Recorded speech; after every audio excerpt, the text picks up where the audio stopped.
Assalamualaikum warahmatullahi wabarakatuh. Ashkama harkafuune kabajamtoota fi jaalatamtoota hordoftoota chaanaalii Oromoo 360 akkasumas gara peejiitiin warreen hordoftan guyyaa har'aa sagantaa addaa tokko keessummaa addaa qabadhee isiniif dhiyaatee jira.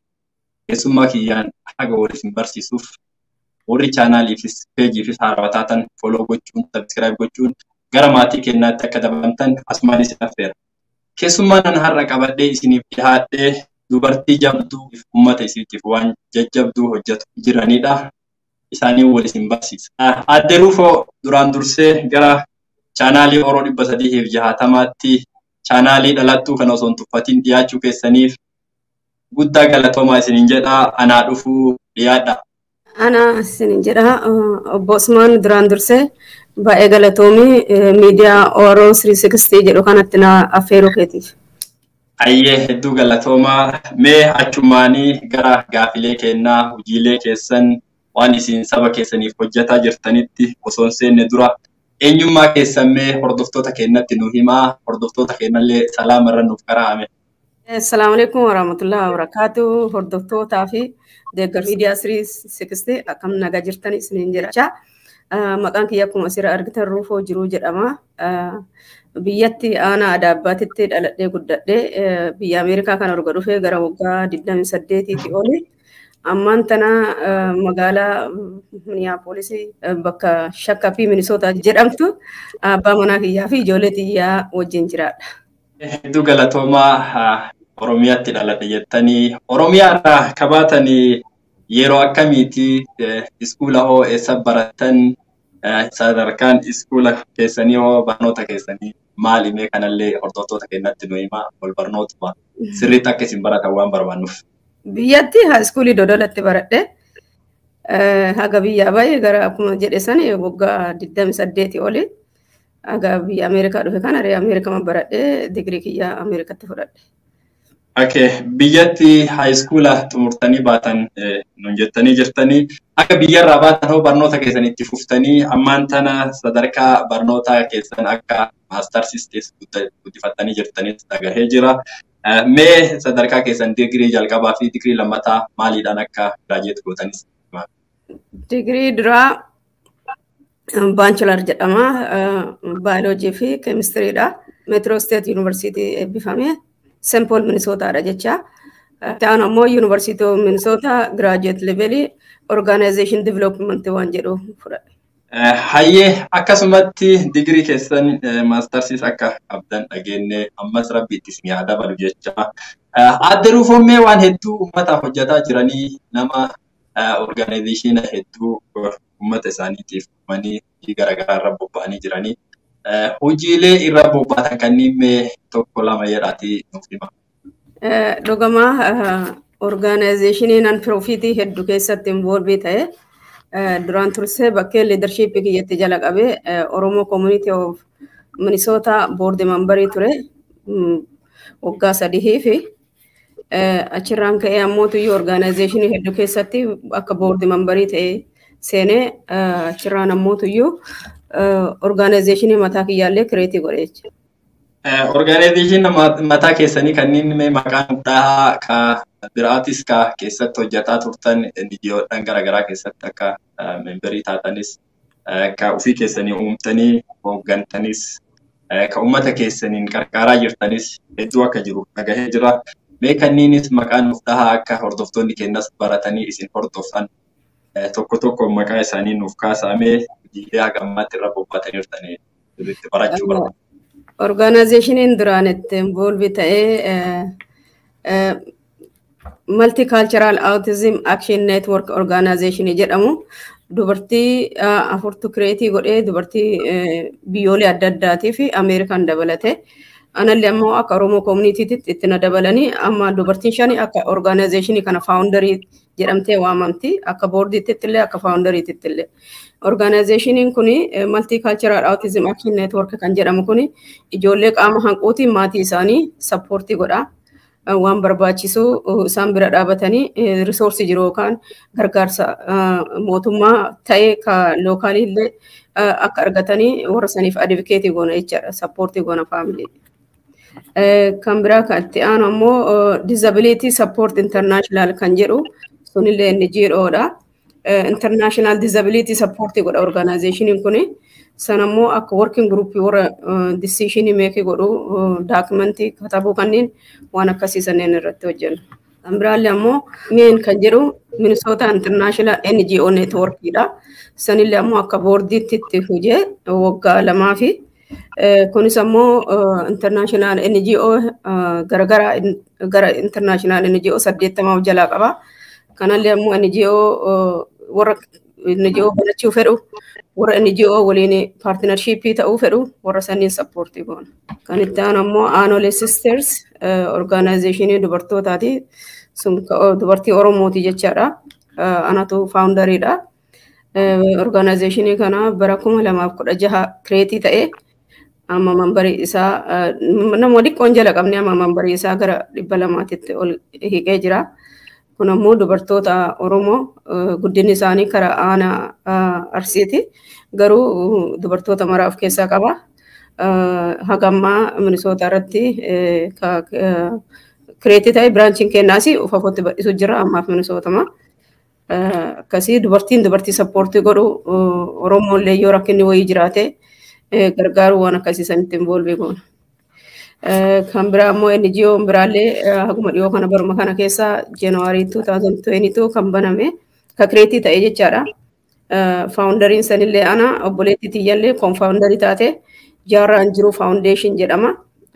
NGO'n kun ammoo tuyyu international rakkataa biyyaa gargaaru projektii organization kana jalatti create godhuudha jecha.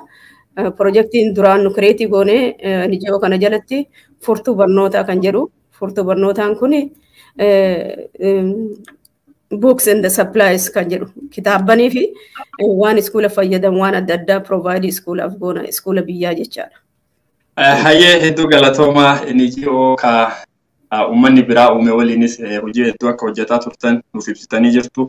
Akkasumas ofii keessaniifis NGO tan akka qabdan NGO lama Anole Sisters fi akkasumas Jaarraa Inda Jiru Foundation isa kanneen ofii keessanii akka uumtan dubartoonni Oromoo akka uumte nuuf himtanii jirtu.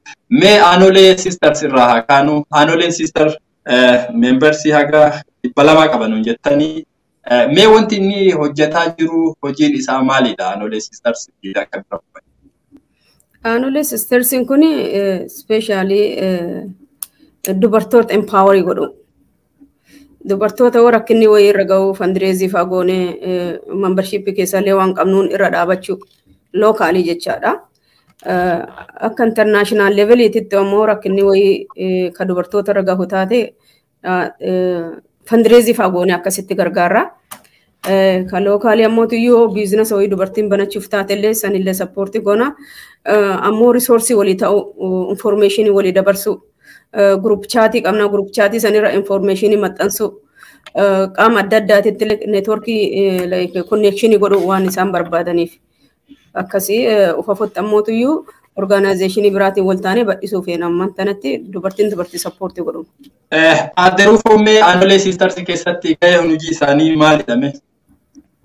Akkuma siin jedhe sani ani founderii organization kanaati.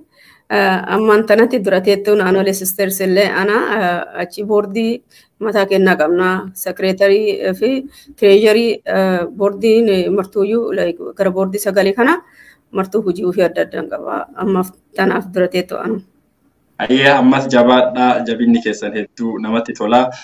Anole Sisters yoo global gochuudhaaf hagam takka itti yaadaa jirtammoo lokaalima naannoo irra jirtan fakkeenyaaf akka naannoo jirtanii Minnesotaatti ka ijaarame fakkaata. Mee global gochuudhaaf maal yaadaa jirtu? Dubartoota Oromoo kutaalee biyya garaagaraa keessatti argaman hoo ofitti dabaltanii bal'isuudhaaf wanti yaadame jira? Ammaan tana akkuma siin jedhee lookaalidha Minnesota maa guddinni naashinaali godhuu barbaanna. North America keessatti bal'isuu barbaanna duraan dursine osoo globaliin ga'een. Achiin booda laallee ufafutti global badhisuu barbaannaa malee ammaan tanatti yaanne naashinaalitti fookasii kennaara. Hayyee mee maqaan Anole Sisters jedhu kun illeen maqaa seena qabeessa. Anole jechuun lafa seenaa, lafa abboota keenyarraa harka abboota keenyarraa harmi itti murame. Maaliif mee Anolee Sisters jettanii maqaa Anolee jedhamu kana moggaafachuudhaaf maaltu isin kakaase? Maqaan kun maaliif wal qabatee? Dhugumaa maqaan kun maqaa seenaati. Seenaa akka qabullee seenaa isaallee dhageenyeerra. Rakkina dubartii ragaallee biyya teenya dhageenyee jirra. Nu amma maqaa kana wanti baafanneef hambaa Anoleetuuf hin jenneeti. Hambaa Anolee taaneetiin biyya kana biyya Ameerikaa dhufne survival hambaa taaneetu achi jireenya survive ta'ee achirraa hafnee jechaadha. Jiruu godhannee biyya alaa kanatti nama gargaarsa barbaadu gargaaru jechaadha. Anolee kana maqaa seenaa qabeessa isaa kanaafi Anolee yoo jedhani eenyu eessaa akka ta'e kun marti hin beekama. Miidhaan dubartii irratti harma muraa callaa osoo hin ta'in waa hedduutu jira miidhaan dubartii irra gahu. Stiil nu Anolee hagammaa wanni kun waan akka Anolee jechaadha. Kanaafuyyuu hambaa Anoleeti jecha still we survive waa hedduu yoo nu ragayanu nu ima zariin hin cittu ima jirtii jechaadha. Obboleeyyan Anolee ima jirtii jechaadha. Akkasitti maqaa kana akka sarvaayivaaliitti baafan. Ayee waan guddaadha kuni maqaa guddaa maqaa seenaatii dhugumatti maqaa seenaatii diinni yeroo garaagaraatti wakkachuus yaalu seenaan Oromoo muraa fi harka muraa Anolee akkasumas calii calanqoo hin dagatamu. Kuni maqaa seenaati ammas jabaadha isin hin jenna. Anilleen asin dura koree tokko keessatti hirmaadhee ture. Koree eebba kitaaba lama Arsoomni Qorsooma kan jedhuu fi Icciitii Gadaa kan jedhu barreessaan seenaa Muhammad Kadiriin barraa irratti hirmaadhee ture. Akkasumatti aadde Ruufoon fa'aa obboleeyyan Anolee Sistarii wajjin ta'anii gumaacha guddaas godhanii koree eebba kitaaba kana keessattis qooda guddaa fudhattanii jirtu. Namoota osoo isin hin galatoonfanne dabruun barbaadu. Waan guddaa gootanii warra Naayiroobiitti eebba kitaaba saniitiif koree ta'ee hojjetaa ture keessaa anis nama tokko waan ta'eef ammas galatoomaa isin hin jedhaa warri eebba kitaaba sanirra qooda guddaa fudhattanii horiinis gargaartanii yaadaanis ijaarsa gara nu garsiiftan hedduu galatoomaa isin hin jedha. Mee namoota akkasii jajjaboo sabaaf waa hojjetanis akka Anolee Sistariitti qarqaaraa jirtamoo akka dhuunfaatti qarqaarsa san gootanis? Warri gargaarsa san godhee mambari Anoleeti. Mallaqa orgaanaayzeeshinii kan membershiippii keessa osoo hin ta'in dubartootuma Anoleettu fandireezii godhe. Sababni fandireezii guddaa akkasii gooneefillee waan kennaa jechuufi namni kunillee barreessaan Dr. Muhammad Kadir Amirillee nama seenaa ta'uu isaa eega hubanneen booda nama kana hamilee ta'uufii qabnaa jennee hamilee isaa ta'uufi dubartoonni hedduun isaanii mambaree Anolee kan ta'anii mallaqa guddaa walitti baasanii mallaqa guddaan gumaata kennanii fi eebbiti kitaaba sanii akka milkaa'u isaa goonee jirra. Ayee irra deebi'ee galatoomaa isin jechuu barbaada. Gaheen isin guyyaa yeroo saniitti taphattan gahee guddaadha. Keessattuu aadde Ruufoon akka anis hordofaa turetti sagantaalee saniin qindeessu keessatti anis qooda fudhee ture waan ta'eef hedduu galatoomaa isin jedha. Ammallee barreessitoonni kitaabaa, namoonni jajjaboon, namoonni seenaa ummata keessanii baasuu barbaadan, namoonni jajjaboon yoo isin jabaatan isin qarqaaran isin duuban akka jiran hubattanii ammas warri seenaa ummata keenyaa awwaalame qottanii baasuu irratti argamtan namoota jajjaboo akkanaa kanneen itti dhiyaattanii hojiilee keessan itti garsiifattanii deeggarsa irraa barbaadanis yoo jiraatu akka isin deeggaruuf isaan duubatti hin deebine abdii irraa qabna. Mee aadde Ruufoo amma isin Anolee Sisters jettanii organizationii agarra gahu kan namni 200 keessatti argamu qabdan. Rakkooleen jajjaboon yeroo garaagaraatti dubartoolee teenna biyya keessattis haa ta'u biyyoota biraatti ni mudata. Isin qarqaarsi keessan dubartootuma Minnesota keessatti argamaniif moo akkuma Minnesota keessa qofa ijaaramtan dubartoota addunyaa guutuu irratti argamaniif qarqaarsa ni gootan? Gargaarsi nu goonu organizationii keessaa warra mambarii qofa goona. Mallaqa membership irraa galu mambarii warra ta'e qofa gargaarra. Garuu wayita rakkinni adda addaa dhufeetiin nutti iyyatanii fundraising goonee gargaarra. Rakkinni jiru san yoo biyyas ta'ee as keessatti ta'ee rakkinni yoo jiraate miseensa keenyatti beeksifne fundraising bira dhaaban. Kuni akkuma namoota hordofanii hubatamu barbaadeet isin gaafadhee namni yoo ijaaramuun baay'ee barbaachisaadha dubartootas ta'ee dhiira.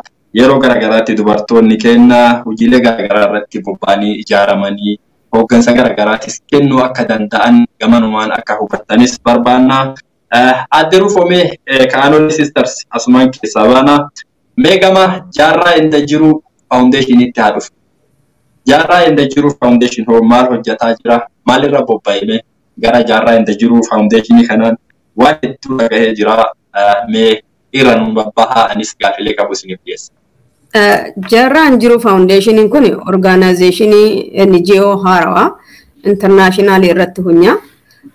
Projektii adda addaa kireetii gooneetiin NGO biraatiin waliin paartinarshiippii taane hojjechuu fi biyya keenya gargaaruuf rakkinuma biyya irra jiru fakkeenyaaf hanqina iskool risoorsii yoo jiraate waa'ee iskoola irratti hojjechuu, waa'ee bishaanii irratti hojjechuu, waa'ee adda addaa irratti hojjechuuf karoora hedduu qabna. Projektii tokko lama osoo hin ta'in projektii ma argame asitti paartinarii yoo arganne biyyatti waan barbaachisaa yoo ta'e akkasiin neetworkingii keenya jabeeffanneetiin akkasitti paartinarii orgaanaayzeeshinii biraa waliin taane biyya gargaarsa godhuuf irratti xiyyeeffannee jirra. Projektiin dura akkuma dura dubbadhisanii furtuu barnoota projektii kan jedhu kana akka carraa ta'ee Books for Africaanii carraa kana waan qabuu fi isaan gaafannee Book for Africa kana gaafanne iskool risoorsii biyyatti galchuu barbaanna. Kanaafuyyuu isin waliin paartinarii godhuu barbaanna jennee gaafanne isaan wajjin paartinarii taane amma kitaabichaa fi iskool sappilaayii adda addaa koompitara piriintarii waan adda addaa kanneen biyyatti karaa biyyaa nu deemuu fi karaa jira. Ufafottillee ammoo badhifnee hojjechuu feena projektii adda addaa irratti. Hayyee hedduu galatoomaa NGO Books for Africa jedhu wajjinis walitti hidhattanii akka uummata keenya gara biyyaatti argamu manneen barnoota garaagaraa gargaaruudhaaf yaalii gurguddaa akka godhaa jirtanis dhagahee jiru. Mee weebsaayitii hoo ni qabaa? Weebsaayitii kanarratti hoo karaa kamiin isin qunnamuu danda'a? Namoonni akkuma Books for Africa isin wajjin paartinar ta'e yookiin biyyarraas haa ta'u biyya biraatii isin wajjin ispoonsar garaagaraa godhuus danda'u. Websaayitii keessan hoo maqaan maal jedhamee asumaan haa dhagaye warri isin hordofuu akka barbaadan mee akkamitti ibsitaniif websaayitiin keessan akkam jira maal jedha? Websaayitii illee hin qabna, iimeelii orgaanaayzeeshinii kanaa illee hin qabna. Websaayitiin keenya jaarraa-jiru foundation.org dha. Iimeelii illee info jaarraa-jiru foundation.org dha. Yoo jaarraan jiru foundation jettanii googilii gootan illee isin argachuu dandeettan akkasi sarchii gootanii.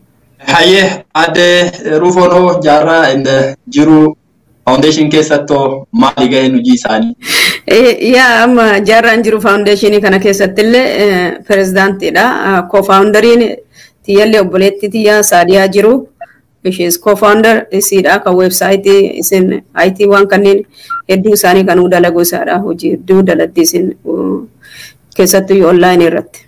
Hayyee kabajamtootaa fi jaalatamtoota hordoftoota keenya websaayitiin isaaniitis akka argitan kana jira. Websaayitii kanaan hordoftanii gaafilee qabdanis gara iimeelii isaaniitiin akka isaan biraan geettan asumaan isin yaadachiifna. Adde Ruufoo jaarraa inda jiruun haga ammaatti hojiileen inni hojjetaa jiru akka nuuf ibsitanitti qarqaarsa barattoota irratti kan xiyyeeffate furtuu barnoota waan jedhudha. Haga ammaatti manneen barnootaa qarqaartan jira moo fuulduraatti deemu jirta? Akkuma isin jedhe duratti jedhe sana furtuu barnoota projektiin kun iskoola 18 ispoonsara gooneerra projektii kana jalatti jechaadha. Meeshicha kontinerii guutuu kitaaba gara 29 tiif koompitara hedduu piriintaraa fi piroojektara iskool sappilaayii waan adda addaa qabateetiif kontineriin kun iskoola 18 kanaa fi meeshichi fe'amee amma karaa jira yeroo gabaabaa keessatti biyya hin ga'a. Hayyee manneen barnootaa ispoonsar gootan kun naannawa kamitti argamu beekamu maqaadhaan nuuf himuu dandeettu akka qophaa'anis isin eegan kabiraatis kara kinne qabus akka isinitti rakkoo fi himatuuf haala akkamiitiin bira hangahuu dandeettanoo mee akkamitti? Haala ispoonsara gooneeni namoleen iskoola sanii bahan iskoola biyyaa kanneen jechaadha. Isaantu iskoola ofii sanniin sippoonsara ta'e jechaadha. Sippoonsara jechaani mallaqa doneeshinii kennanii daminiimama namni tokko iskoola ofii piroojeektii kana keessatti galchuuf yoo akka diqqaate doolara 1000 nama guddaa kennee 4500 jechaadha. 1000 irraa 4500ti. Namni gariin meeshaa ekstiraa galchaa iskoola ofiitiif namni gariin hanguma danda'u galchaa akkas jechaadha. Kitaabichi Book for African Free nu kenna katti dabalatamaa kompiitara piriintarii fi piroojeektara ofiitti binne jechaadha. Adiishinaali katti fe'an malee itti daballee kan goone. Iskoolli nu sippoonsara goone iskoola 18 iskoolli kunniin aanaa Adaabbaa Asaasaa Dodola irraati. Iskoolaa fi namoota ispoonsar godhanis yoo maqaa dhahuu dandeettan namoota biraatiif barnootas ta'a namas kakaasa waan ta'eef iskoolota ispoonsar gootan akka aanaa Adaabbaa jettanii jirtu akkasumas Dodola jettanii Asaasaa jettanii jirtu kanneen hunda jaarraa inda jiruutu ispoonsar godhe guututti akka hin taane namoota ispoonsar godhantu jira jettaniirtu namoota kanas maqaa dhahuu yoo barbaachisaa ta'e maqaa dhahaa manneen barnootaa ispoonsar gootanis akka maqaa nuuf dhooftan barbaada. Akkuma duratti jedhee iskoola 18 kana keessa iskoolli 6 aanaa Adaabbaa irraa iskoolli duraan sippoonsara ta'e Adaabbaa High School namni sippoonsara godhe Ruufoo jiruuti. Kalammataa immoo aanaa Adaabbaa malee Haroo Hundee Elementary kifilii tokkorraa haga 6 kan ta'e ammallee kanallee Ruufootu sippoonsara godhe. Buchaa Raayyaa Middle School kunillee Adaabbaadha. Namni sippoonsara godhe Hussein Haji dhalataa biyya saniiti. Leellisoo Middle School kifilii tokko irraa haga 8ti. Namni sippoonsara godhe Saadaa Bariisoo yookaan Zeynu. Cimuluggoo Elementary Middle School kunillee Adaabbaadha. Namni sippoonsara godhe Makkiyyaa Ulu. Gama Walalee Middle School kifilii tokko irraa haga 8ti. Namni kana sippoonsara godhe Awwal Aliyyee ti. Iskoolli 6 kunniin namni sippoonsara godhe namni 5 Minisootaarraa namni tokko ammoo Awwal Aliyyee kan jedhamu Siyaatil irraa nutti dabalameeti. Kana fakkaata Dodola ammoo Dodola irraa iskoolli 9 Dodola hedduu namni hedduu waan as jiruuf kanaaf iskoolli achi sippoonsara argate nama hedduu ta'e. Tokkoffaa Dodola Middle School kifilii tokkorraa haga 8 namni sippoonsara godhe Raabiyaa Qaasim. Daangamboo Middle School kifilii tokkorraa haga 8 namni sippoonsara godhe Ayyaantuu jiruuti. Ammallee Dodola irraa Dodola High School namni sippoonsara godhe Rahima Kadir. Kan biroo immoo Qacamaa Middle School kifilii tokkorraa haga 8 namni sippoonsara godhe Mariyaa Ogatoo. Ammallee Tulluu Jaarraa Elementary School kifilii tokkorraa haga 6 namni sippoonsara godhe Mariyaa Ogatooti. Iskoola 2 sippoonsara goote jechaadha Mariyaa. Daangamboo Elementary School kifilii tokkorraa haga 6 namni sippoonsara godhe Milkoo Bariisoo yookaan Bissuu Baati. Makana Yesuus Elementary School kifilii tokkorraa haga 6 namni sippoonsara godhe Milkoo Bariisooti. Milkoo Massuu Baati yookaan maqaa isii. Namni kuni iskoola 2 sippoonsara goote jechaadha isinillee. Kan biraa immoo Seeroftaa High School kifilii tokkorraa haga 12 namni sippoonsara godhe Amaan Garee Maammaa. Tulluu Sokorruu Elementary School namni sippoonsara godhe Ruufoo jiruuti ana. Hagasuma ka Dodola jechaadha. Kan biraa immoo Asaasaa irraa Asaasaa Buqituu Primary School namni sippoonsara godhe Saalii Waaritu namni Minisoota miti Portland irraa nutti dabalame. Biiftuu Barii Elementary School fi kifilii tokkorraa haga 6 Biiftuu Barii Elementary namni sippoonsara godhe Hayat Hashim. Majuma Middle School kifilii tokkorraa haga 8 namni sippoonsara godhe Hayat Hashim. Hayat Hashim illee iskoola BGC ka gandasii iskoola 2 sippoonsara goote jechaadha. Namni sippoonsara godhe kanneen fakkaata. Namni kunniin iskoola ofii sippoonsara kana keessatti galchuuf akkuma dura jedhee the minimum is 1000 contribution kennanii itti dabalata immoo kompiitaraa fi piriintara illee galchuu barbaadan additionally namu Tulluu Sokorruu Elementary School kifilii tokkorraa haga jaha kan ta'e iskoolaa kana duraan sponsora godha jedhee ture. Garuu dubartittiin takka maqaan isii Faatuma Ismail tan jedhamtu aanolee sistersi keessa iskooluma ta'e naa kenni anillee isin hirmaadhee sponsora godhaa jette. Dubartittiin tun aanaa Dodola yookaan Asaasaa Adaabbaa miti. Aanaa biraa irraa dhufte. Garuu hirmaannaa kenna kana jaalatte. Anallee iskoola community kiyyaallee haa ta'uu baatu dalagaan keessan baay'ee natti tole jettee nutti hirmaattee uummanni martuu fakkeenya isii haa ta'u jedhee waan kana isinitti mirkaneessuu barbaada.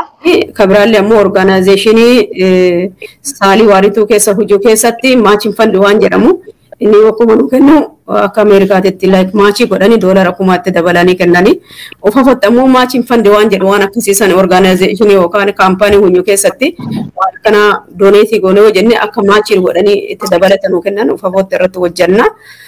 Uummanni hedduu kan hirmaatetu jira bakka hedduu labsine waan kana uummata sanniin maraanuyyuu galatoomaa jedhaanii fandireeziin nu goone nama 14 goone so no Dishari like kuma tokko kenneeyyuu like kompiitara mareeyyuu shippi godhumaaf jechaadha.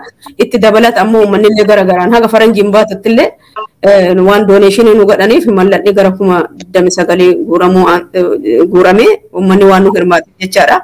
Uummata nu hirmaate piroojeektii furtuu barnoota kanarra nama hirmaate hundaanuyyuu baay'ee naa galatoomaa jedhaan. Ayyee isinis hedduu galatoomaa dhuguma waan hedduu uummata keenya fayyadu jirtaniif anis sagantaa kanarratti wanti isin dhiyeessuu barbaadeef fakkeenya dubartoota akka taatan waan hubadheef dubartoonni teenna saba isaaniitiif uummata keessaa baaniif waan gurguddoo hojjechuu akka danda'an abdii namatti hortanii dubartoota hedduutti akka abdii hortanis dammeessitanii waan garaagaraa waan gurguddaa waliin hojjetaa jirtan hubadhee jira. Mee adda rufo fakkeenya manneen barnoota 18 sponsor goone jettanii kitaaba 29 ol gara biyyaatti erginee jira jettanii sunis akka biyya ga'ee bakka isin yaaddan gahu abdii qabnaa. Mee biyya keessa hoo NGO hundeeffattanii NGO'n biyya keessa waan kana bakkaan isinii gahutu jira moo fakkeenyaaf manneen barnootaa kunniin sponsor gootan fakkeenyaaf mee barnoota Gaama Wallaalle Siyaatil irraa sponsor godhe jettan fakkeenyaaf manni barumsaa kun daandii konkolaataa irraa hedduu fagoo ta'etti argama nin beeka. Wantoota akkanaa kana bakka saniin gahuun isinitti ulfaatu haala akkamiitiin gahuu dandeettan qarqaarsi biyyaa isinii godhamu warri waan akkanaa kana bakka kanaan isiniif gahu ni jira moo akkamitti gahuu ni dandeettame? Akkittiin geenna jennee karoora baafanne orgaanaayzeeshinii amma kitaabichi kuni Book for Africaattu biyya nu geessaa jira. Karaa isaaniitiin deemaa jira jechaadhaasi. Biyyatti ammoo orgaanaayzeeshinii kennanii malee individualittiin kennan nama dhuunfaattiin kennamu jechaadha meeshaan kun. Kanaaf wanti nu ammaan tanaaf paartinarii waliin taane Handari Women Peace and Development Charity Association Organization jedhamu ka Finfinnee irra jiru sanii walii paartinarii taane isaantu daakimentii illee qopheessee waan barbaachisu cufaayyuu qopheessee meeshaan kun akka taaksi firii ta'uu godhee kara biyyaallee akka fe'amu kan nu godhu jara kara orgaanaayzeeshinii sanii jechaadha. Orgaanaayzeeshinii san keessaallee haadha qabeenyaa takkatu jira amma tana maqaasii kadha'uun barbaanne isi sponsora gootee gara biyyaa akka meeshaan kun galu waan Finfinnee irratti ta'ee Moojoo irratti ta'ee waan barbaachisaa cufa nu gootee kara biyyaa akkatti deemu nu godhaa jirti. Kana biyyaa walitti hidhachiisu amma akka gama walalee jettu kana fa'a bakkee baadiyyaa bakkee makiinaa dhaquu hin dandeenye fa'aatti akka wanni kun qindaa'ee nu deemu gargaarsa kan nu godhaa jiru biiroo mana barumsaa ka Godinnaa Shaashamannee irra kan jiran sanillee qunnamnee dura taa'aa isaanii wajjin haasofnee jirra. Isaan ammootuyyuu waan danda'u cufuun goona jedhanii waadaa nu galaniiranii akkam akka deemuree hin laalla ammallee asiillee nama warra miseensa keenya keessa jechaadha warra furtuu barnoota piroojeektii sponsora godhe kanneen keessa namni hagoo biyya deemanii jiranii namni sunniin illee hordofanii meeshichi kun akka iskuula beneficiary iskuulii kana bira akka nu gahu sunniin illee deeggarsa nu godhan jechuudha. Hayyee hedduu galatoomaa kuni waan guddaadha. Yeroo dhaadannoo barreessaa kitaabaa Muhammad Kadir innis laayibirarii garaagaraa banee barattoota deeggaruu irratti ka argamu wanta inni jedhu tokkotu jira. dhaloota harcee fiduu fi irraa harcaatii barattoota hambisuu wayya. Dhaadannoo jedhu tokko isinis wanti itti jirtan dhaloota yookaan doolara erguuniif homaa hin fayyadu kitaabilee erganii fi kompiitara galchanii fi akkaataa haala baruuf barsiisuu isaanii itti irraa waa dubbisuu itti argatan kanarratti akka hojjetaa jirtan hubadhee jira. Waan guddaadha kun waan karaan ittiin dhaloota qarqaaran karaan guddaan isa kana jedheeti amana. Akkasumas ammallee manneen barnootaa hedduun godinaalee isin keessa amma qarqaarsa godhaa jirtan fakkeenyaaf magaalaa manitti dhaladhe Heraroon irraan tankaarfattanii anillee saniif isin komadhee jira. Amma boodaaf ammootu namoota naannawa sanii ispoonsar godhuu barbaadan qunnamtanii akka irratti hirmaachiftan naannawa san keessa manneen barnootaa Baaqaa jira, Buura jira, Heraroo jira, Baranda jira. Haga allummaa fi kunno Ossee Biiralee kana cufa akka dhaqqabdan isin gaafadhaa. Namoota naannawa sanii ba'an hedduu jira waan ta'eef viidiyoo kanas akka dhageeffatan abdii qabaa. Aadde Ruufoo wal qunnamtanii manneen barnootaa keessa barattanii keessaa baatan dhaloota isin boodatti hafe barnootaan akka qartan asumaan isin yaadachiisuu barbaada. Aadde Ruufoo mee ispoonsarri isin gootan dubbachuudhaaf kitaaba 29,000 jechuun waan xiqqaa miti. Mallaqa xiqqas hin gaafatu. Kaka'umsa haga ga'u kana argattanii kana godhuudhaaf Aadde Ruufoo maaltu isin kakaase? Akkasumas gaafii biraa mee dhiibbaan inni jireenya keessan yookaan fi jireenya dhuunfaa keessanii irratti godhe uummata keessaniif waan haganaa dalaguudhaaf yeroo sochii gootan dhiibbaan inni isinirra godhe jiraame kanarraallee waan nu himaati. Namoonni taa'aniituma waa sodaatan akkamitti akka gara hojiitti deeggarsa uummataatti akka galanis yaada asumaan nu kenna. Wanni waan piroojeektii kan akka hojjedhu na kakaase bara 2018 biyya deemee ture. Adaabbaa haaskuulii viizitii godhee hanqina iskuula san keessa jiru hubadhee ega jedheen booda iskuulli gargaarsa barbaachisa jedhee qaraa duraayyuu yaadu Adaabbaa haaskuulii qofa gargaara jedhaa ture. Boodarra ammoo waan kana piroojeektii kana jala qabee wanni gariina Nasirraa'ullee ega jala qabeen booda iskuula Adaabbaa haa ta'u haa arguu malee ani iskuulli kun wanni akka eeriyaa san jiru rakkinuma akkanaa qaba kan jedhu achi labsa godhee namooti itti dhiyaannu kanneen itti yaada kana hoo jala qabu namni fudhate jechaadha. Nama haa ka'u amma akkasiin jedhe nama 14ti ammaan tanaaf akkasitti namni fudhatee yaadaan fide kana achi iskuula isaanii akkuma yaadama an qabu san iskuula ofiitii qabanii akkasitti wanni kun milkaa'e jechaadha. Duraanii wayita labsu waan kana community namni gariin dhugatti hin fudhanne in milkaa'e jedheen fudhanne akkuma American first come first serve jedhan sanii ka duraan dhufe carraa kanatti fayyadame kun ammoo duuba fayyadamuu mala komii duratti atillee kaaftee ka aanaa magaalaa Heraroo labsa godhee ture. Heraroon illee dhaamsi gahe garuu dafanii opportunity kanatti fayyadamuu hin dandeenye. Maybe carraatti aanutti namni martinuu fakkeenya kana laalee yookaan waliin hojjechuu yookaan ammoo piroojeektii kana fakkaatu kireetii godhuu hin danda'anii jedha. Kan biraa ammoo tuyyuu dhiibbaan wanni piroojeektiin kun si fide jira jireenya kee irratti kan jettu wanni akkuma ati abbaan itti qabe taayimii qabdurraa waan mallaqallee kama qabdurraa ispeerii goota haguma dandeettu goota jechaadha. Kana yoo karoorfatee abbaan piroojeektii tokko hunda jedhee baalaansii godhee jireenya ofiitii fi yeroo ofiitii wali baalaansii godhanii haga wayii yoo waan uummata keetii ta'uu fi taayimii keetiif mallaqa keellee kennite homaa hagasmara waan dhiibbaa takkallee hin argine hagamma ammoo baay'ee encouraging godhee piroojeektiin kun akka naamni kaa'u godhee Book for Africa akka malee tiimii warra na gargaare baay'ee sappoortii nu godhanii waan maraanuu fundraising irratti illee website isaanii irratti illee piroojeektii kana nu labsu waan adda addaa nu qindeessu baay'ee waan sappoortii na godhaniif adda kiyya waan hin hojjenee fi community keenya waliin Book for Africa waliin tiimii taanee waan hojjee fi hagammaa dhiibbaan akkasitti jireenya kiyya irratti gahee hin jiru.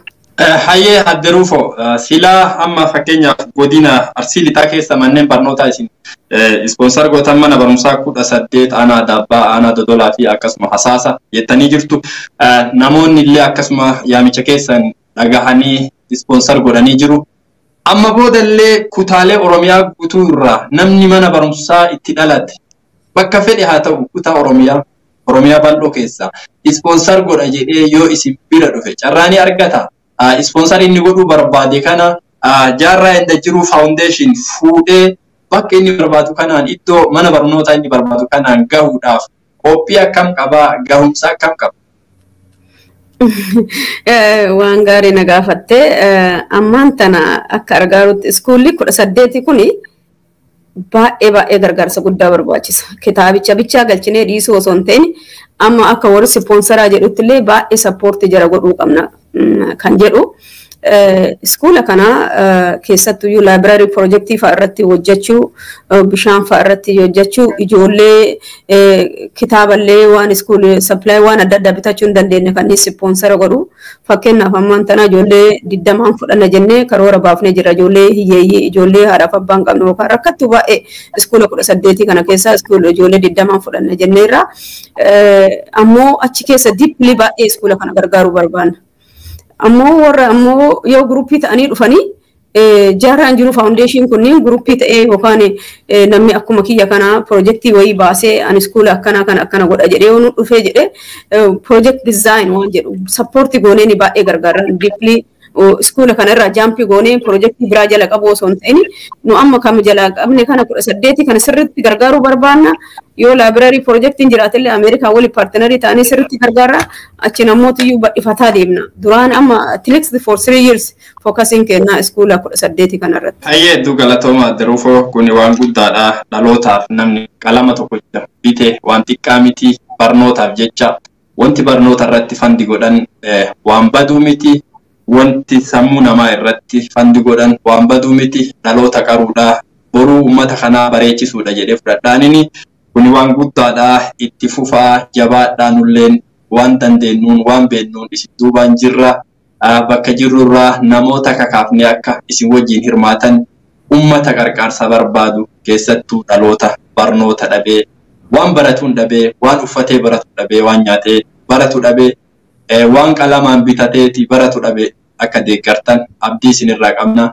Karaan ittiin nama ofii, maatii ofii, biyya ofii itti deeggaran karaa kana galatoomaa kun waan guddaadha. Jabaadhaa itti fufaa isiniin jedha. Mee gara fuulduraatti kaayyoon inni qabu manneen barnootaas 18 amma deeggaraa jiru kana deeggarsa itti fufna jettanii jirtan. Qunnamtiin isin manneen barnootaa kana wajjin qabdan hoo maal fakkaata? Manneen barnootaa 18 kana qunnamtanii jirtu. Deeggarsa isin gootan kanaaf qophaa'anii jiru. Deeggarsa kana hoo akka isin barbaadan sanitti barattootaaf hojiirra oolchanii yoo laayibraariif ka barbaachisu taate laayibiraariitti galchanii fi yoo ka kilaasitti barnoota kilaasii irraa kennamu ta'e kilaasitti barsiisuudhaaf qophiin jira. Akkam fakkaatamee haala kana hoo akkam hordoftan? Amma kana iskuula 18 kana daayirektoroota isaanii kontaakt nambarii waliin argannee jirra. Yoo rabbiin jedhee daayirektoroota kanneen akka tireeningii kennaniif barbaanna. Daayirektoroonni kunniin information hedduullee akka nuu kennan. Kitaabichi kuni yoo piroojeektii furtuu barnoota san argitanii jiraattanii for library in the classrooms jedha. Library fi kilaasatti illee ka fayyadaman jechaadha kitaabichi kun. Kitaabichi kun saabjektii cufaayyuuf keessa qaba. Ka kifilii tokkorraa haga 6 ka jedhullee tokkorraa haga 8 ka jedhullee 9 irraa haga 12 ka jedhu saabjektii cufaayyuu waan qabuufi kilaasatti illee fayyadamuu waan danda'aniifi ammootiyyuu akka biyya teennaatitti yoo isin hundinuu beektanii yeroo hedduu like library irratti fookasiin kennanii bakka ijoolleen teettee haxannaatu kitaabicha kana seeraan shalfii irratti guuruu waan akkana kanneen iskuula qara hin qabaanne yoo jiraatile amma iskuulli baadiyaa hedduu isaa waan akkasii hin qabu. Tireeningii daayirektaroota tana akka kennanii Adama irratti private schoolii wayii hin jira baay'ee standardii alaatiin kan hojju daayirektara saniin wajjin hojjechuu paartinarii ta'uuf deemna. Yoo inni hayyama isaa ta'ee warra waliin paartinarshipii kenna fixannee tireeningii akka school daayirektarii kanneen akka kennan barbaanna. Ufafutti illee itti fufnee gargaaruu fi isaan ammoo informationii keessaa nuu kennuu qabanii hanqina jirullee daataallee pikcheerii iskuula sanii kaasanii hanqina jiru kanneen mara as deebinee weebsaayitii kennarra dhaadheessinee paartinarii soqannee nama sponsora godhu soqannee iskuula san ufafutti gargaaruuf daayirektaroota wajjin hojjechuun nu barbaachisaadha. Daayirektaroonni calla oftillee gahaa miti bulchiinsa gandaatiin wajjin illee hojii biiroo mana barumsaa wajjin illee hojii akka baajetii biyya keessaa illee nu kennanii ispoonsara illee biyya keessaa as bicha Ameerikaa bicha eegoo osoo hin ta'in abbaan qabeenyaa biyya illee waan jiruuf iskuula kana hanqina akkuma hanqina isaatiin akka nu gargaaranii ispoonsara godhanii karaa maraa irratti hojjechuutti jirra. Hayyee galatooma akka daayirektaroota mana barnootaa ispoonsar gootan kanaan akka wal quunnamtan nuuf himtanii jirtu. Fakkeenyaaf kaalkulamiin barnoota biyya sanii gubbaarraa gadi kennamaa ministeera barnootaatu jira, waajjiraalee barnootaatu jira, godinaalee adda qabaa, aanata adda qabaa. Kanneen hunda ministeera barnootaa irraa jalqabdanii porososii kana gootamoo godinuma keessatti ispoonsar gootan kana qofaan wal quunnamtan. Biiroo mana barumsaa godina irraa xaliyaa nu kennanii achirraa fuudhanii ammoo biiroo mana barumsaa Oromiyaa geessanii biiroo mana barumsaa Oromiyaa Minister of Finance xaliyaa katabee xalichi suni egaa dhageetti argate biiroon Minister of Finance kuni xaliyaa qoree akka meeshaan kuni qaraxa malee garuu bu'aa dhuunfaatiif osoo hin ta'in kan mana barumsaa dooneeshinii mana barumsaa waan ta'eef jedhanii taaks firii akkasitti amma gannuu dhiisan. Hayyee hedduu galatoomaa karaa isinirra deemtan rabbi isin haalaaf isin jennaa kuni hojii guddaarra bobbaatanii ammallee ittuma nuufuufaa isin jedhaa. Mee ani gaafilee kiyyallee xumuraatti deemaa jira. Adde Ruufoo mee warra isin duubatti hafan warra akka naannawuma isin keessatti dhalattanis haa ta'u kutaalee Oromiyaa guutuu keessatti akka hojjetaniif maal dhaamtaniif mee deeggarsa akkamii karaa akkamiitiin deeggarsa akka godhaniif dhaamsa dabarsitaniif mee namoota carraa argatanii biyyoota isin keessa jirtanis haa ta'u biyyoota gurguddatan keessa dalagatanii horii argachuu danda'anii karaa ittiin fandii godhanii uummata ofii gargaaran dhabanii ta'aniif maal dhaamtume? Dhaamsi kiyyaani yeroo hedduu namni gargaarsa kana hojjedhu gargaarsa guddaa fa'aa godhuu qaba jedhee yaada. Akkas ta'uun qabu gargaarsi xiqqaan gara hedduu yoo walitti dhufe gargaarsa guddaa ta'a biyya teenyatti keessattuyyuu. Especially warri daasporaa mallaqa xiqqaa yoo dooneeti godheen biyyatti mallaqa guddaa ta'a. Akkasuma warri biyyaallee ammootuyyuu nullee jabeessuuf warra ala jiru kana isaanillee itti hirmaachuu barbaachisa. Karuma maraan yoo hirmaanne baay'ee nu gargaara jechaadha. Fakkeenyaaf amma dhiyeennuma kana waa'ee kitaabichaa yoo na gaafatan kana kitaabichi asii galu kun Ingiliffaa calla qofa. Biyyatti ammootuyyuu afaan Oromiffaatiin illee waan barsiisaniif soo sani akkam godhuu qabna kan jedhu irraa kan ka'e biyya keessa Dr. Muhammad Kadir Amir anillee kitaabicha afaan Oromoo ka iskuulatti barsiisan dooneeshinii isinii kenna jedhee istaandardii Ameerikaa akka haala Ameerikaan itti dooneetii gootu kana fudhate kitaabicha isinii gumaachaa jedhee waadaa nu gale. Akkasuma amma namni martinuu yoo amma alaawaa galanii ka alaa bichaan eegna biyya keessaallee nutti hirmaadha garuma gara walii hirmaanne iskuula kanneen akka isaan ijoolleen tunniin akka cimtee iskuula san keessaa baatu rakkinni iskuula keessa deemaa rukunniin akka xiqqaatu amma yeroo hedduu biyya keessa deemnee ilaallu iskuulli baay'ee caccabaa jira barataan achi bahu baay'ee dadhabaa jira ujibbaa jira ijoolleen barachuu jibbitee bakki teettu ofii barcuma irra taa'anuyyuu jiru yeroo lafa ta'anii barcuma silaa nama sadii ta'u nama lamaaf ta'u nama sadiif afuriin irra ta'anii baay'ee rakkina iskuula keessa ka jiru laabrariin isaanii bakkee ta'an hin qabu kompiitara keessa hin jiru manni baay'ee o'aa windoon gariin caccabeera lafti ammoo daaraadha baay'ee iskuulli caccabe baay'ee gara nama nyaata akka haalli iskuullitti jiru amma addunyaa biraa irra yoo deemtee ilaaltu websaayitii adda addaa yoo ilaaltu akka malee alaa sappoortii argatanii keessaalee sappoortii argatanii iskuul koomunitiin jechaadha warri aanaa sanii amma iskuula fakkeenyaa fi sila aanama jiru sanitu waan taaksii galuun iskuula gargaaruu qaba. Amma yeroo hedduu iskuula haa gargaaramu mootummaa bichaa irraa eeganii lookaalii manni hin gargaaru wanni akkasii ta'uun qabu. Koomunitiin iskuula sanii gargaaruu qaba. Alas jiraate keessa jiraate koomunitii ofii abbamatu iskuulaa fi waan adda addaa waan ofii tolfate jechaadha. Osoo iskuula kana itti callisuu baatanii waan mata'eeyyuu dooneeshinii mata'eeyyuu namni kennaa jiruyyuu namoota achi bahee iskuula kana keessa bahee hojii argateetuyyuu nama gargaara miti. Kanadha osoo baradheetiin barnoota yaani hojii argadhee osoo qabeenya qabaachuu baadhee maaliin nama gargaaruu hin danda'u yoo barnoota hin qabaatini.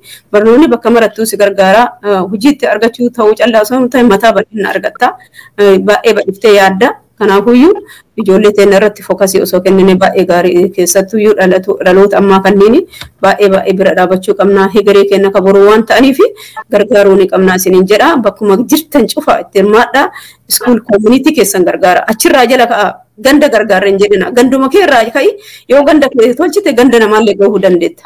Kanaafuyyuu baay'ee barbaachisaadha back to your community kan jedhasan gara ummata keenyaatti deebine ummata keenya haa gargaaran nuu isiniin jedha. Yaa hedduu galatooma Aadde Ruufoo yaada guddaa nu kaaftanii akkuma mammaaksa tokko jedhu namni hundinuu balbala ofii yoo qulqulleesse addunyaan qulqulluudha akkuma jedhan san namni hundinuu bakka itti dhalateef waan danda'uun gargaarsa yoo godhe hundinuu akkasuma yoo wal fakkaatee gargaarsa godhe addunyaan tun ni guddatti biyyi teenna Oromiyaan ni guddatti barattoonni keenya barnoota jabaatanii barataa cimaa addunyaa tanaaf faayidaa qabu maatii isaatiif biyya isaatiif faayidaa qabu ta'anii wanti hin baaneef hin jiru. Fakkeenyaaf biyya san keessatti manneen barnoota dhuunfaa barattootaaf waan danda'an guutanii kafalchiisaa manneen barnoota barsiisan barattoota ciccimoo baasan fakkeenyaaf manneen barnoota akka Naafiyaa Adaamaa keessatti argamu Kulaafaa Uraashaddiin Adaamaa keessa argamu akkasumas mana barumsaa Hawwiikoo Dodola keessatti argamu namoota dhuunfaatiin manneen barnootaa kunniin kan hundaa'an ammoo barattoonni achi keessaa bahan qabxii jajjaboo fudhatanii gara yuunivarsiitiittis yeroo seenan argaa turre. Wanti kanan taaneef manneen barnoota mootummaa hanqinni barachuu akkasumas siyaasnis wanta kana keessa ni jira barattoota laamsheessanii uummata homaa dandeettii tokko hin qabne uumuu kaayyoo sirna mootummaa biyya sanii keessallee akkuma jirutti ta'ee kana ammoo dhaloonni bakka jiru irratti hirmaatee uummata isaa jabeessee cimsee akka baasu Aadde Ruufoonis nu dhaamanii jiru. Anis wanti isinii dhaamu bakka jirtanii dirmadhaa asin duraanillee waan tokko waan namni dhuunfaa yookaan Nafiisaa Amboo mucayyoon jedhamtu ijoolleen manxiqqoo biyyarraa baate takka mana barumsa barandaatiif goofandii Facebook kanarra bantee waan dandeettu godhuu turte. Ammoo ijaaramanii akka keessan kanatti deeggarsa gurgurtaa godhuunis akka danda'amu gamanumaan hubattanii warroonni carraa argattanii biyya Aadde Ruufoon keessa jiran keessa jirtan addunyaa garaagaraa keessa jirtan dammaqaa isiniin jedhaa ani kanuma dhaamadhaa. Aadde Ruufoomee ani gaafii kiyya xumuree jira. Wanti na hafaa kana kaasuu qabaa yaada akkanaa dhaamsa akkanaa dabarsuu qaba jetta yoo jiraate dhaamsa nuuf dabarsaa asumaan nagaa walitti dhaamachuuf deemna. Homaa wanti jabaa dabalullee hin jiru wanni uummata keenya dhaamu keessatti uummata diaspooraa biyya tanatti yoo hin gurmaa'ini akka aanaattis ta'e akka biyyaatti illee yoo ta'e akka lookaali bakkee jiraatan isteeta jiraatanitti illee namni yoo gurmaa'e malee waa dalaguu hin danda'u walirraallee waa hubachuu hin danda'u information illee walii qooduu hin danda'u. Fakkeenyaaf amma aanolee sisters ta'ee waldaa adda addaa Minisoota irratti sheerii goona piroojeektii kana jechaadha. Karaa biraa immoo dhaamsi kun kan gahin hin jira because ijaarsi hin jiru. Yoo ijaarsi waan bakkee tokko ijaarsi wayii jiraate akkasitti dura taa'aa sanitti dabarsinee dhaamsa akkasiin labsan malee tokko tokkoon namaa bilbilanii labsuun haardidha. Namni hedduu yoo Facebook illee hordofu nu hedduu piroojeektii keenya kanallee yooma fandireezii buffara Afrikaa wanna goone malee hagas mara miidiyaa irratti illee dhaadhessinu. Kanaafuyyuu ijaarsi barbaachisaadha. Nama guruppii xiqqaan illee taatanii yoo waa hojjanii baay'ee isin gargaara, isin hin hifachiisu, ammoo faayinaanshaal illee isin hin miidhu. Waan xiqqoo yoo guruppii xiqqaan gootanii piroojeektii tokko waggaa waggaan iyyuu dalaguu hin dandeettanii. Kanaafuyyuu bakkee mata'ettuyyuu guruppii ta'a, tiimii guddaa tiimii xiqqaallee yoo ta'e ta'a akkasitti hojjedha isin jedha. Nu fakkeenya malee waan mara waliin geenye jechuu hin dandeenya. Nu akka fakkeenyaatti gabbaanee waan kana piroojeektii akkana mudhifne kan fakkaatu namni hedduu nurraayyuu ilaalee dalaguu danda'a. That's how to limit it. Jaarraan jiru foundationii jala callaggalaa jechuu osoo hin ta'in isinuyyuu akkuma barbaaddanitti kireetii godha. Maqaa faamilii fa'aan kireetii godha. Mana maqaa nama dabree fa'aan mimoorii wayiitii yoo qabaatte waan san irratti ijoollee teenyaayyuu barsiisa. Amma maaliif ijoollee xiyyaa fansarii qaba waa'ee yuusee jaarraan jiru maa jettee foundation kana wo bante jedhani ijoollee deebii qabaaf waan akkasii waan jaalattu wayiiti maqaa jaalattu yookaan memorii wayii ka qabduni yoo atini waan tokko creative goota maqaa itti baafteetiin NGO godhatte yookaan ammoo akkanumaanuu gruppii godhatteetiin maqaa itti baaftee projektii kee yoo jette hin dhaabatu wanti sun irra hojjetaa deemta. Anuma fakkeenyaaf furtuu barnoota yoo jedha ganuu guddata jedhaan turre namillee harka tuffataa ture baay'ee garuu maqaan kun amma jaalatamaa tokko ta'eeti hin dhaabatu yoo furtuu barnoota jechaan furaa barnootaati jechaadha. Barnoota karaa banuu jechaadha. Solution jechaadha. Kanaafuyyuu waan akkasii baay'een encourage nama godha. Ijoollee teennallee ta'e, ollaa kennallee ta'e, even saba biraatuyyuu maqaan kun maali jedhee nu gaafatan maaliif kanatti baafte jedhee nu gaafatan akkasuma hirmaataa jiran nu callaa miti amma ofafotti nama akkanuma weebsaayitii irra ilaalee na qunnaame maal faa dalagaartanii isin sappoortii godhuu barbaadanillee jedhan akkasuma wal jalaa dabarsaa deemanii so piroojeektii maqaa identifaayi godhaa jechaan waan hojjechuu barbaannu san maqaa itti baafadhaa waan hojjechuu barbaannu san describe godha like hima waan dalagu barbaada achi ammotu yoo dalagaan sun bakkeen bahe data san fuuneeti website irra dhaadhisna achi ammotu yoo projectin ufumaan deema jechaan dhaabatu kanaafuu yuun sodaatina ufin diqqeessina waan guddaa waa godhuu hin danda'u jedhina akkuma dura jedhisanii wanni xiqqoon gara walitti dhuftu biyya keenyaaf waan guddoo taati jabaadhaa community keessan gargaaraa jedha anasumarratti horaa malleeda deebee galatoomsiin jedha miidiyaa OROS 360 kanarra affeeruu keetiin naa galatoomii naa jiraadhu siin jedha. Ayyee isinillee hedduu galatooma anis irra deebi'ee yaamicha kiyya kabajitanii na argamu keessanii ulfaadhaa galatooma isinin jedha hojiin isin hojjetaa jirtan hojii hedduu nama boonsu hojii dhaloota fayyadu itti fufaa wanti garaagaraa abdii nama guttachiisaa namoonni hojii namni hojjetu kanarratti ka nama gufuu ta'u wanti garaagaraa jiraachuu mala. Gufuulee akkasiisan cabsitanii akka gara uf duraatti deemtan abdii guddaa isinirraa qabnaa jabaadhaa wanti dubartoonni qabde keessattuu dubartoonni Oromoo qabde akka galma geettu shakkii irraa qabnu jabaadhaa isin duubaan jirraa isin qarqaarraa waan beenyuun gara miidiyaatiinis ta'ee karaa lafarratti uummata isin ijaartan hojiileen isin hojjettan akka hojii boonsaa ta'e himuudhaan isin bira jirraa galatoomaa ulfaadhaa isinin jedhaa.